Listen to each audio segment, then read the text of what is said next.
So Brenda, thanks for joining us. We met many years ago. I can't remember how many years ago at one of the early Health Excel meetings, and then we met again a couple of years later down in Florida. And I'd say you have one of the coolest jobs in healthcare. Um, so we'll dig into that as your strategic growth and innovation hat at Redesign Health.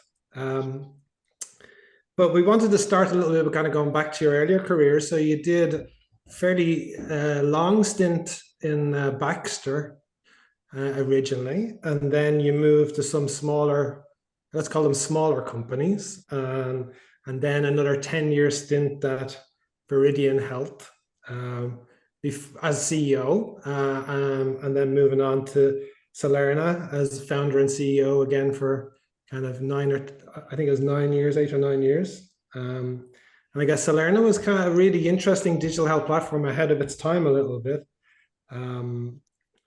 But I guess what we wanted to do is maybe start off a little bit by maybe telling folks a little bit about your Redesign Health and your role there. And then that's an easy one. Then we'll go back and maybe talk a little bit about something that they won't have picked up off your LinkedIn profile. So something that's maybe a little bit harder to find. Is that okay? Awesome. Yeah, that sounds great. So, yep, I'm the head of strategic growth and innovation at Redesign Health, and really creating a category, I think, as a global innovation platform. So most people would put us more in the venture builder category, since we've, ideated, funded, placed the founding team, and continue to support almost 70 healthcare startups over the last 6 years. But really have moved much more into how do we support healthcare innovation for healthcare incumbents and startups alike across the industry by accessing all of our tools, capabilities, and technology beyond even our own company creation. So it's been really exciting to be here for the last 2.5 years, and it's been an interesting evolution from Baxter in healthcare to being a founder to now being in a position where I can support founders of our portfolio companies. So 70 companies. Mm-hmm. Yeah, and it's interesting because you think, well, the world doesn't need more point solutions, but as you look at that portfolio, they're just across a wide variety of technologies, business models, thematic areas, and there's lots of problems to solve in healthcare. So there are a core 8 typical strategic priority areas that would be common across healthcare: workforce, alternate sites of care, aging population, value-based care, business process improvement. So there's certainly a lot of interesting business opportunities and businesses to be built in those different thematic areas. So you're starting with the idea and then really taking it from there through to validation and creating the companies and growing the companies. Yeah, it starts even before ideation. It starts with, what are the big thematic problem areas in healthcare that need to be solved? And then what are some of the specific pain points we should be solving? And then we think, how might we solve those? And then by prioritizing those how might we statements, we typically come up with 2, 3, 4 concepts that we think might be interesting. And then we have a research team of about 30 PE quality researchers that then assess those concepts against a standardized 10-item scorecard. So first we want to look at typical things like, what's the TAM and what are the unit economics, and are there regulatory headwinds or tailwinds? And we just work through that over a period of about 3 months and really refine the concept, because so many times in healthcare there's a massive problem to solve and a huge patient need for it to be solved, but you just can't get the unit economics to work because of the misaligned incentives that happen in healthcare. Yeah. So really having the opportunity to de-risk that business. And then we make a funding decision. Then we hire the founding team and the CEO, and typically the first 3 or 4 members of that founding team, help them set up that company, and then support them over time with all the foundational infrastructure that they need to be successful, so that founding team can focus on market traction, which is the most important thing, I think, in the broad realm of digital health, than worrying about raising capital or DevOps or setting up their accounting system. Yeah. So we're 5 minutes in. We're going to go off schedule. So Always. always, right? So you're an entrepreneur, so this is fine. So how important? Like that sounds very systematic, right? Like it sounds very structured, and do step one, step two, step three, and how important are the people involved? Because my belief is that leadership is incredibly important in terms of building great companies. So how do you guys think about the people part of it and the leadership part as your? Well, it's interesting as a former entrepreneur, or as probably always, once an entrepreneur, always an entrepreneur. The founder is incredibly important because you have to be so committed to the mission that you can live through a lot of the financial and emotional turmoil that is an early stage startup.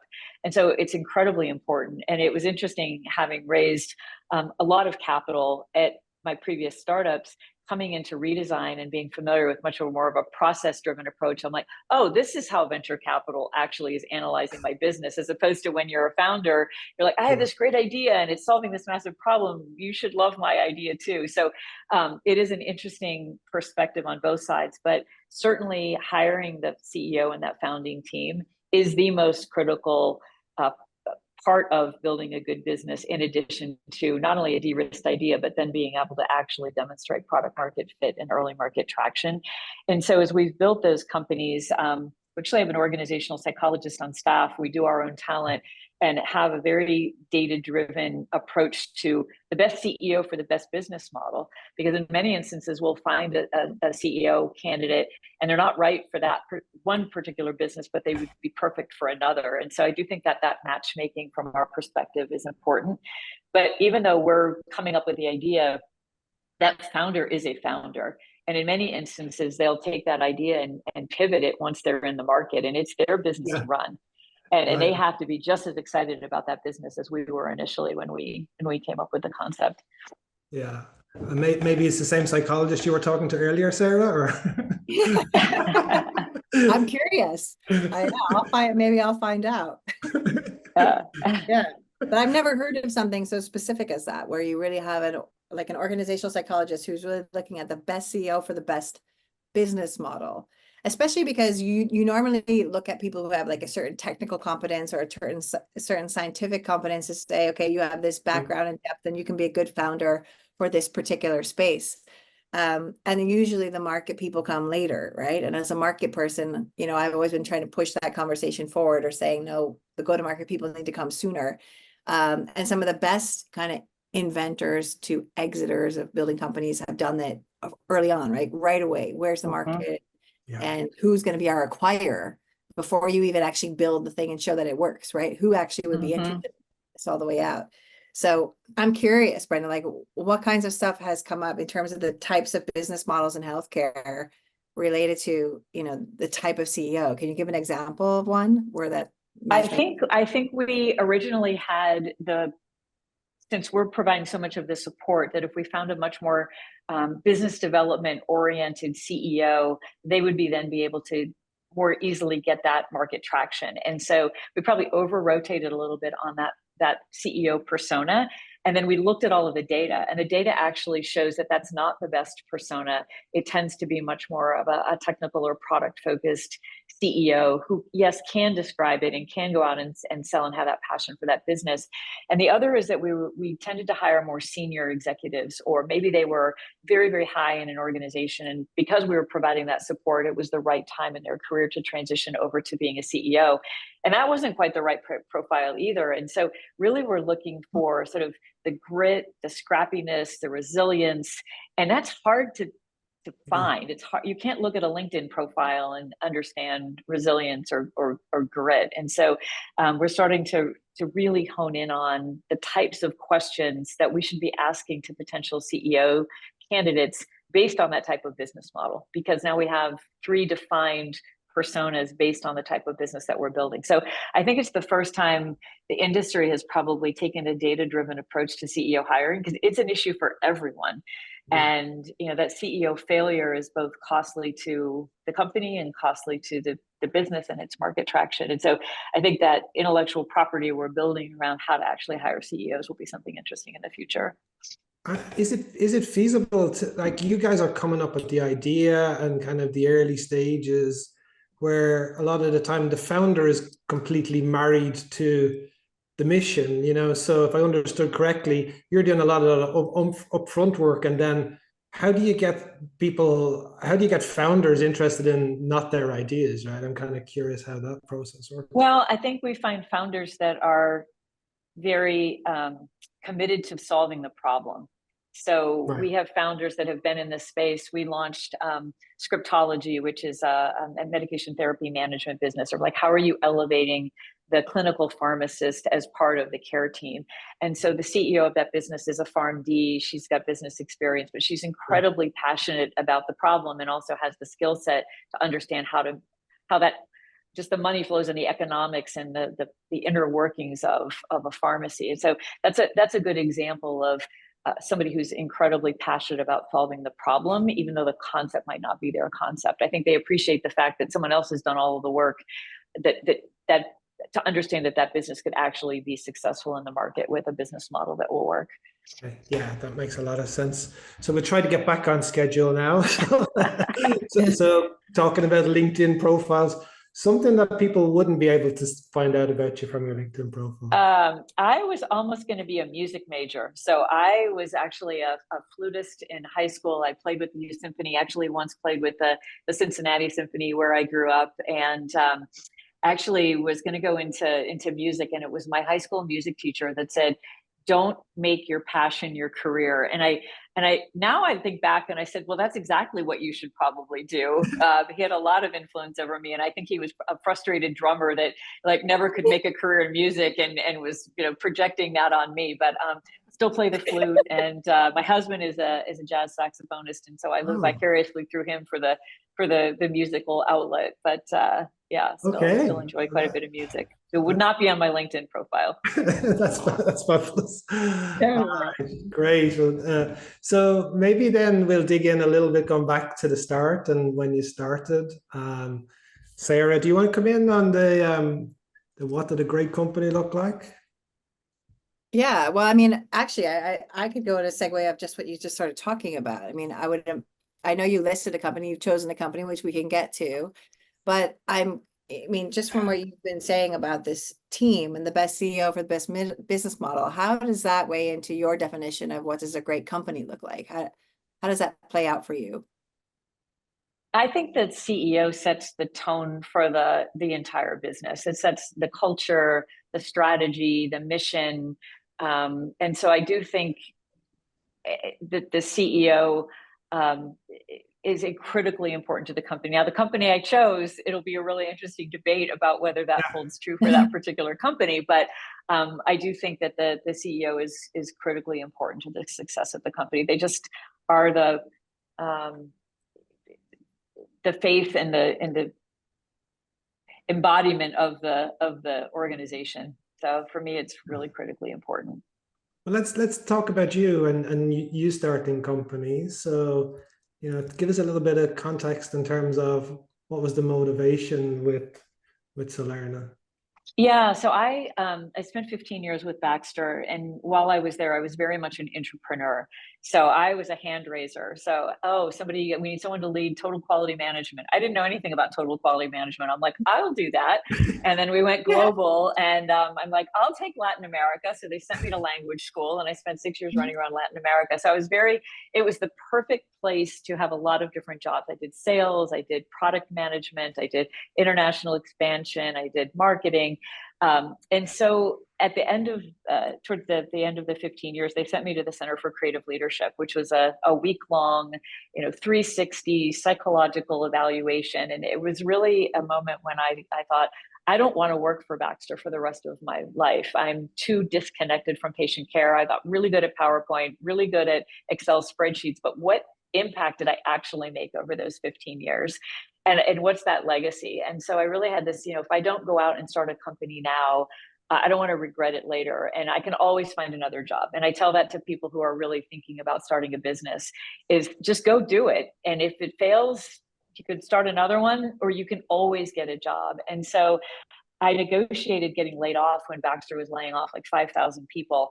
And I had 18 months of severance. And so the first company I started, I actually bootstrapped, because I said, I have to build a profitable healthcare company in 18 months, not knowing that wasn't like a thing.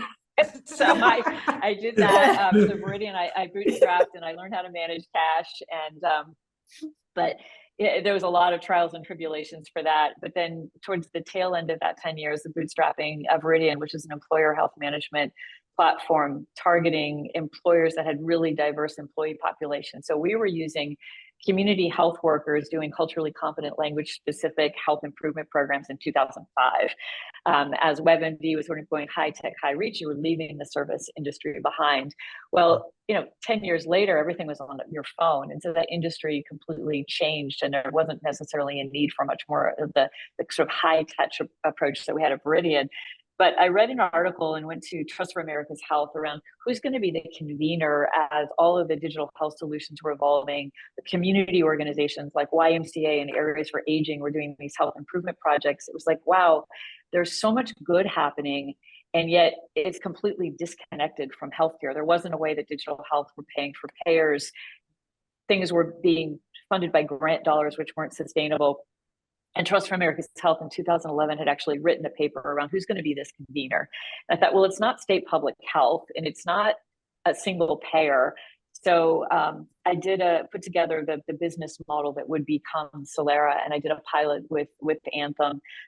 Immediately had 6 figures in income, and I said, this is the business that the market needs at the right time. So went out and raised a Series A. I actually went out and bought venture capital for dummies. There is a yellow book with a black stripe, very highly recommended, because the reason I bootstrapped Meridian is I had no idea what venture capital was. So I went out and raised the Series A from Blue Venture Fund, did an asset sale, and then that company took off, and it was just a great ride. So just immediate product market fit, because there was a real problem to solve. So what I'm hearing kind of time and time again is this focus on the problem and the customer, but you also need to build the team, and you need to get the investors involved. So tell us a little bit about either when you were bootstrapping, or I guess it's easier when you have venture behind you to attract talent. But tell us a little bit about kind of how you went about building the team in the early days. Yeah, I would say in both of those instances, when you're just starting out and you have an idea, you have to find people who are really aligned in with the mission, and they're willing to be in that boat with you. They may not be the folks that are going to take that company to exit. And I think that's really hard for the founding team. It's just the realization that either the founder or the team that they put around them just changes over time as the business changes, because that 0 to 1 looks very different than scaling and profitability and a potential exit. And so I think early on, you call everybody a VP because you want to show up in a meeting with VPs, even though that's the only 4 people on the team. And then, 2 years later, you need a different set of VPs. And so I actually turned over almost the entire executive team after the Series B. Not that they weren't phenomenal, talented people, but the needs of the business, especially in our operations, and as the business became more sophisticated, the needs of the executive team became more sophisticated as well, just from compliance and security and operations and technology. It all changes pretty rapidly during that journey. And that's a really hard thing to do, having had these people with you on the journey, and then to change it. It's very hard personally, I guess, but also in terms of the culture of the organization. How did you make that transition, Brenda? That was the biggest issue. The company was growing so quickly that when the executive team turned over, they didn't have that sort of history and institutional knowledge for the norms of the company to kind of push that down into new employees as we were growing.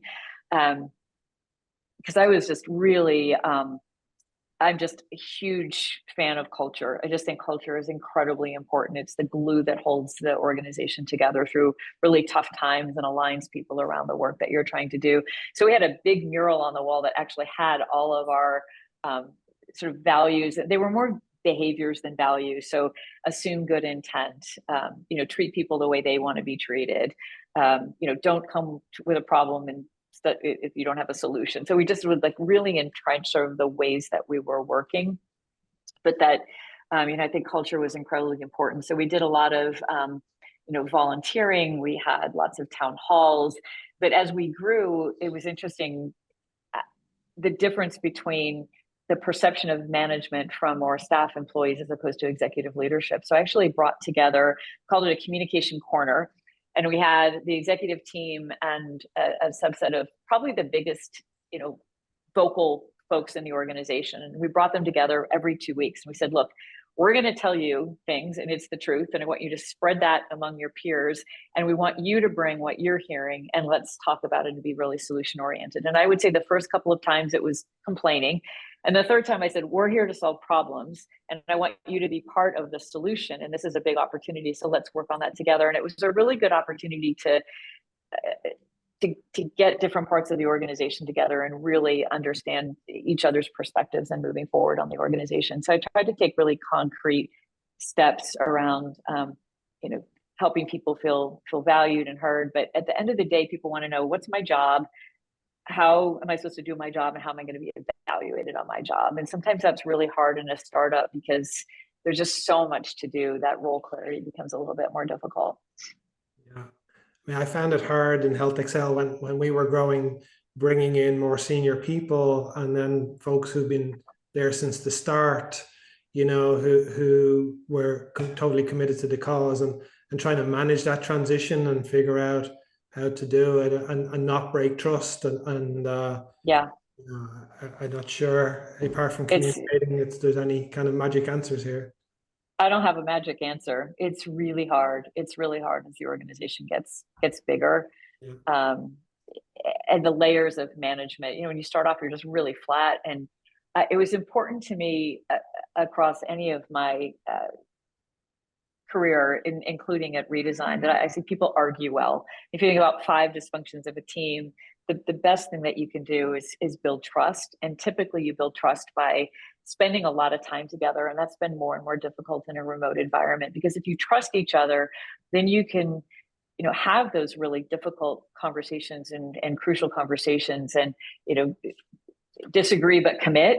And it's hard to do in Zoom when it's very transactional. And I think that when I was looking at hiring folks on the senior or executive team at Solera, we would have them sign an NDA and we'd have them spend the day with us.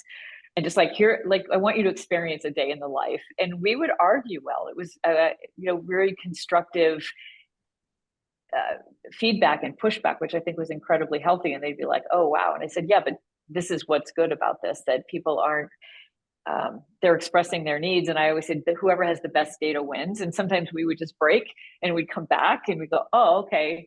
I have strong opinions loosely held. I tell that all the time. I will always have an opinion, but you can move me off that opinion pretty readily if you bring me the data that supports an alternate position. And I think that was one of the ways that helped make Solera successful, because we could just move quickly and have a bias for action, and we didn't have a lot of swirl around not being able to make decisions quickly. Yeah, makes sense. And I'm curious, one of the things you mentioned, and Martin, you've got experience with this as well, but it just you talk about it as the CEO, like as you turned over your leadership a couple of times and you had to change your executives as growth came. Did you ever feel that, you clearly had support from your investors that you set after the Series B change, but the Series B investors wanted you to continue to lead the company. Did you ever feel that there was any sort of, like a negativity that came your way as being sort of the only executive that wasn't changing, right? As the company was growing, but now you keep changing the executives around you, but your position didn't. How did you kind of navigate that So I left after the Series C. So I raised about 82 million in capital, grew the company very quickly. That was my skill set. I was strategy, execution against that strategy, product market fit. After the Series C, the conversation starts to change around, when are you going to be profitable? How is that? How are you getting to exit? And for me, that isn't particularly enjoyable to me, nor is it my skill set. I always say, I don't care why something costs $1.16 and not $1.10 in the call center. I wouldn't even know how to approach to fix that. And so we brought in a new CEO after the Series C, and I actually left to start something else, and it was right before COVID, so not a great time to start a new healthcare company. But I think even as a CEO, you have to be self-aware of when it's time in that company's evolution, because I think that's what's difficult for founders sometimes, is to separate their identity from their business and doing what's in the best interest of the business. So I'm still executive chairman, still own a lot of equity in Solera, but it is interesting to come to a board meeting. And I said, it's like giving your child up for adoption when they're 4. I left in 4 years. And then you go to a parent-teacher conference and you hear about the baby or the child and you hope they're successful, but you don't really have a direct impact on whether they're successful or not. And so, but it's been really great to see that company continue to evolve under Mary Langowski's leadership, who now is running healthcare for Walgreens. I've just brought in another CEO that I'm really excited about, that I think is the right CEO now for this stage of the business as it continues to mature. Great. Yeah, fascinating. I think that's an interesting lead in too, to the company you chose, right? No, hold on. Not so I'm fast. going right in. I keep Not going. so fast. So I'm curious about the difference between bootstrapping and venture, and what that meant in terms of the company creation, and what it meant in terms of how you built the team. I mean, if you bootstrap, you can't grow as fast. You have no protection on downside risk. Probably can't hire some of the talent that you could when you're venture funding. But I think having venture funding, it has its pros and cons. One of the pros is it gives you credibility and visibility in the market. You have somebody out there, you get press, and you have somebody who's advocating among their network, somebody who can provide you advice because they've seen this before as they've managed other portfolio companies. I think that the downside is just making sure that that you're staying true to yourself in the best way to build the business, and not necessarily leaning into hyper growth that's going to require more and more and more capital, and really being true to how to build a business. So I think it's easier to be methodical and slower, as long as you're not missing a market opportunity bootstrapping, than potentially some of the pressure that's put on CEOs around, growing so incredibly fast, which creates technical debt and a tremendous amount of pressure on the team. So I think there's pros and cons. Do you think VCs, without naming names, do you think VCs actually add value aside from capital? Some. Okay. I mean, I think it's almost a requirement now that they add more capital. At least when I was raising capital and the market was more frothy, they were competing with each other for the best companies, and they had to come to the table with a different, operational or network or some type of value proposition other than just money. Money's fungible. And so I think I see that more and more, where the venture capital companies are coming to the table with different ways they help CEO hiring, financial support, fractional services, a wide variety of things. But I think that's going to become more and more important to look more like what a venture studio does in terms of providing that level of support that really enables that founder to do their best work. Okay, that makes sense. So maybe before we go on to your company pick, any kind of big surprises? I guess there was lots, but if you were to think of the couple of journeys, any major surprises, or what were the most? I don't know that it was a surprise, but just how hard it was to contract with payers, and just how difficult that was. It's just, why does it have to be so hard? I think that was, we had a lot of pretty surprising things happen through that journey. I think the other journey, as we grew really quickly, was I'd never managed. We got up to about 175 people while I was there, and just all of the HR challenges. I just never realized how many different types of HR challenges could be happening in an organization, and how to manage those effectively. That was not where I thought I would have to be spending sort of time and energy, is actually managing through some of those challenges. Is this later on or at the start, Brenda? No, later on. Okay. Later on. Okay. Yeah. I think, and just how hard difficult it is to hire people. I remember hiring someone and they would go through the whole process and they would show up and it's like, where's the person that I hired or I interviewed? You're not anything like the person that I interviewed. And so I think just that talent piece is just really challenging, I think, for everyone. And I would just encourage people to be really, really honest, because unless about your capabilities and your desires and your wants and the environment you want to work in, because otherwise it doesn't work out for either person. 100%. So your company pick, your great company is my great company, Tesla. So as you said, it's got to be controversial. So I think it's going to be interesting because it is probably a little bit of a Marmite one. So talk us through Tesla. When I thought about Tesla, the things that are important to me is innovation. Who's really out there leading innovation, and at the forefront of being able to pivot their business model.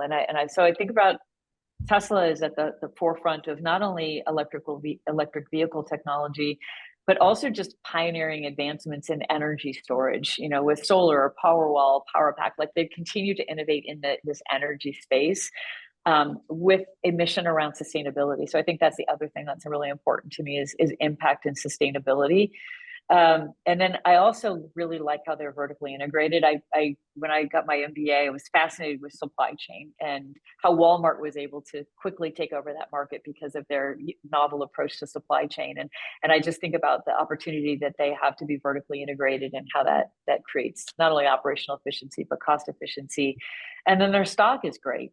And they have a huge following of loyal customers. So when I think about those 5 things, I think that really is a great company. And so it's a little bit of an oxymoron or a dichotomy from what I talked about before with the CEO, because you have a CEO that is not dedicated particularly to this company. There's X and space travel and also a very controversial figure in many instances. And so I like the company. We have a Tesla. But I don't know that that's necessarily due to the leadership of the founder. I'd be just curious how you think about that. I think it's super interesting that you could separate those two.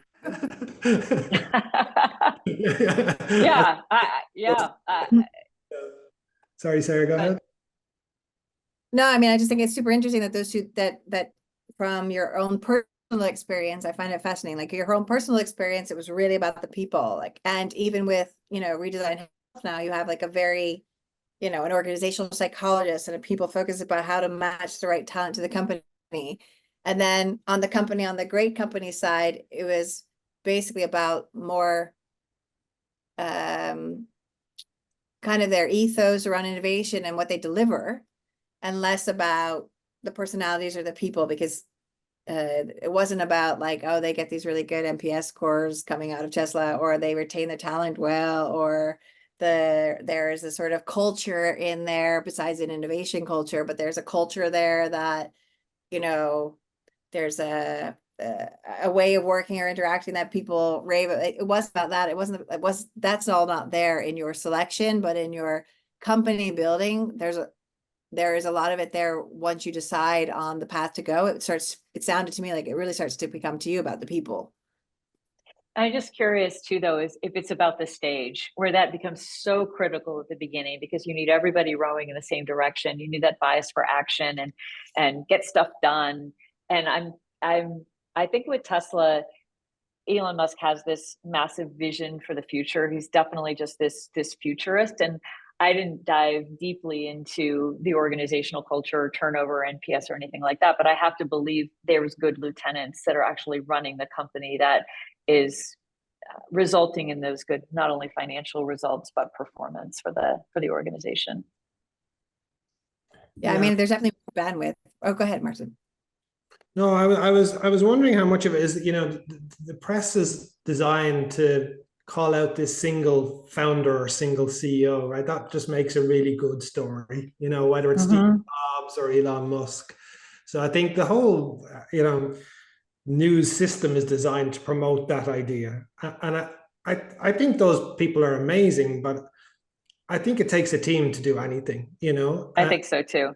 I think so too. I mean, I don't think Elon Musk is worried about efficiency on a production line, or, you know, what I think he's thinking much more big picture around energy in general, and futuristic, but has a really good team that's keeping Tesla at the forefront of electric vehicles and staying on top of just energy transformation, which is just controversial in itself. I mean, just the whole category is controversial. So I think that adds to the debate. Yeah. Yeah, because recently they have had not the best, you know, numbers, I think in Q1, Q2, right? It's not been performing entirely well.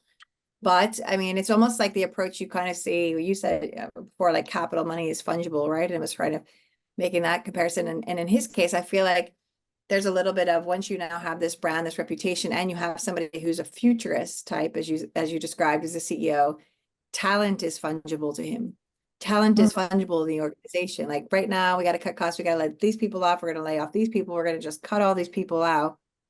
And then I think recently, right, they laid off a lot of people around the charging stations or something, and then they had to rehire them all back suddenly because it was a mistake, or they're trying to rehire the talent back. In that case, you feel a little bit like they can attract talent because they're Tesla, right? So talent, at some point, a company, the talent becomes fungible. It's not as it was, as you said, in like an early stage company where that founding CEO or that first CEO taking over from the founding CEO, right, is super critical. In this case, you've got a guy who's sticking around, and over time, it's not just the money that's fungible, but it's also seemingly like the talent. Well, and I think that's an important. CEOs have to be really honest. Is if they truly feel as though if I let a person go or somebody walks and it's not that important because 10 other people are going to take their place, then just own up to that and admit it, and that's the way it is, as opposed to sort of falsely talking about how important culture is and that not actually leaning in and making it truly a tenet of how you operate the company. And so I perceive or think it's probably more the former than the latter in terms of these exciting high-tech companies, especially in this job market, that don't necessarily have to put some of the time, money, cost into employee development, and that where retention is incredibly important to get the job done and see the performance that they've had. What is it? Was it Reed Hastings that said, we're not a family? Like they did a bunch of work around culture, right? We're not a family, we're a team, and I think, as you say, there's a lot of people out there saying, oh, this is a great family environment, but then once something difficult happens, there's layoffs and stuff like that. But maybe Sarah's hit the nail on the head, that the company's at such a level that things are a lot more institutionalized. So you're not as dependent on individuals because it's been around for 20 years, right? Yeah. I think that's a really interesting operational transition in the early days of a startup, is changing from, oh, Joe knows that, to this is institutional knowledge that anyone can come in and understand the process. And that's a hard transition from a small team. You're very interactive. You can go to Joe and Joe knows how things work. And then all of a sudden, if Joe's not around anymore, or you need 5 Joes, how do you replicate the efficiency of that piece? And so I think it's around Series B that happens, when you need to really switch from just early acceleration, early growth, MVP, to now we have to standardize and professionalize operations is a difficult transition in the market. And I saw it here at Redesign when I first started 2.5 years ago, and we hired really, really smart people around the ideation process, that there actually wasn't a process. They all knew exactly what to do to get to a good outcome when there were 5, 6, 7 people. But when there were 30 people, all of a sudden you're like, here is what a standardized process looks like across a standard set of scorecard and activities that can make that process really consistent. And then once it's consistent, you can learn from it and do continuous improvement. But until you actually have that professionalized operations, you can't really drive a lot of continuous improvement for an org. And was there, I mean, similar to you, Brenda, like, was there concern when you made the transition after Series C? Was there concern in the leadership team that you set up, for Series B? That, wait a minute, now this person who's really been the face of the company, who represents us, who knows all the institutional knowledge, who's had the vision of this place from the beginning, is now transitioning to a different type of role. And what kind of conversations came up with you around that time? about how would the company progress, and was there fear about that? I think it was good because Mary was my independent director, so she had been part of the company for at least a couple of years. The executive team was the same, brought them in to understand that transition. But the other piece I think was important is we had a really strong advisory board. And I would recommend any startup have that level of advisory board where there was a consistency among those folks that we brought together on a very, very regular basis, who I just treated as an extension of my team across a wide variety of different areas of expertise that were also a really core component of that transition process, because they had, again, the historical knowledge, even having had a longer tenure than some of the people that worked there. So I think that was important to continue that, not only the board members, but then also me sitting on the board, that was an easy transition. I call myself the chief historian. Even now, 5 years later after I left, someone will ask and I go, well, let me tell you about this. Because even funny, there was Larry just put out something where Wonder Health joined the network, which was naturally slim when I was CEO. And I go, well, that only took 6 years. Yeah. So it was just I'll tell you the conversations that happened 6 years ago, but it's just such a fun journey. So. Yeah.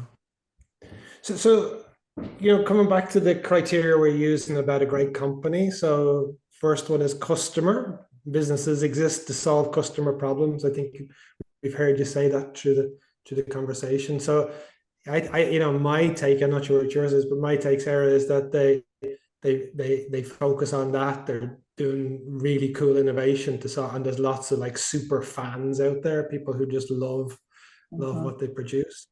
I don't know if you have a different perspective, Sarah, or you think that's reasonable? No, I mean, I think it's a different, well, part of me says what you have with Elon, right, is this guy who is polarizing in that either people love him or they hate him because of this futuristic approach that he takes. And maybe then those key employees, to him, it's almost like the attitude that he projects. You never hear about who's his right hand or who's the next guy in line. The attitude he projects is like, all the ideas are mine. I am the guy, right? So I mean, like, there isn't like, I don't know there's no succession planning. That just seems like a word that would never even come out of his mouth. Like, what are you talking about? Yeah. So that's I think it attracts a certain type of person, right? Or population to a company that's driven that way. Versus, I don't know, you also have big personas, like you'd have like Bezos and Amazon, and the whole thing he did about customer focus and customer centric. And you used to talk to people who worked at Amazon, and it was like as if they were hanging out with Jeff or something, himself, and all they would do is talk about customer centricity. And I'm like, wow, like the whole org is just, I mean, a negative way of saying that is brainwash, but like, no, they are all in line. Like you'd think they were having lunch with the guy, right? So like, I think that's a really interesting. style. My daughter still works. Yeah, my daughter's worked for Amazon for the last 4 years, and it's amazing how culture is process, and that process is infused in everything that they do. And I haven't seen that in another company like Amazon, where there's just a type, and the type does the work in a certain way that's infused across that organization that allows them to be efficient, operationally efficient and innovative at the same time, which is really hard to do. It's the classic innovator's dilemma, right? How do you innovate at the same time you're achieving the goals for the company aligned with a business unit, KPIs or budget? And they've been able to achieve both. And I think part of that is the way that they actually, their ways of working internally to that company. Yeah. I mean, so in that sense, is there anything that you would, after reflecting on some of the conversation today, right, is there anything now that you would change about how you would define a great company from the way you thought about it before we started our conversation when you were selecting yours? Are there any other insights that you have? I think just especially in healthcare, I think it has to be impact. I wish there were more innovation in Medicaid, and it's really hard to get the finances and unit economics to work. So I think that there has to be financial impact and financial returns, but I think in healthcare, the lens really has to be on the human impact and how we're actually helping care. Because I think there's a lot of great financially well-performing companies out there that I'm not sure are actually moving the needle on cost or quality or patient experience in a really meaningful way. So I think it's just another lens in healthcare that should be as or more important than financial performance. Yeah, super. Yeah, that's spot on, Brenda. Okay, so look, I know you're under pressure. Thanks for taking the time out. It's been really enjoyable. Our final question is, who should we invite to the next podcast or one of the future podcasts to talk about? I would recommend inviting Esther Dyson. So she has just been a philanthropist. She's a good friend. And I think she just has a really interesting world view and thinks so strategically and holistically around how to improve healthcare for people. And I think she would be an awesome guest on your podcast. That's a great suggestion. And Esther visited us in Health Excel before we'd even started. We were kind of squatting in this, I'm not sure what it was. It was some type of office environment. And she came in and said, and didn't bat an eyelid, just going, oh yeah, that's what I expect with startups. You're not going to have proper, like this place was really like something out of the dark age. Yeah. She's fabulous. Yeah. So Brenda, thanks so much. And we look forward to seeing you in Amsterdam. It's been a great hour conversation. So thank you. All right. I'll see you there. Take care.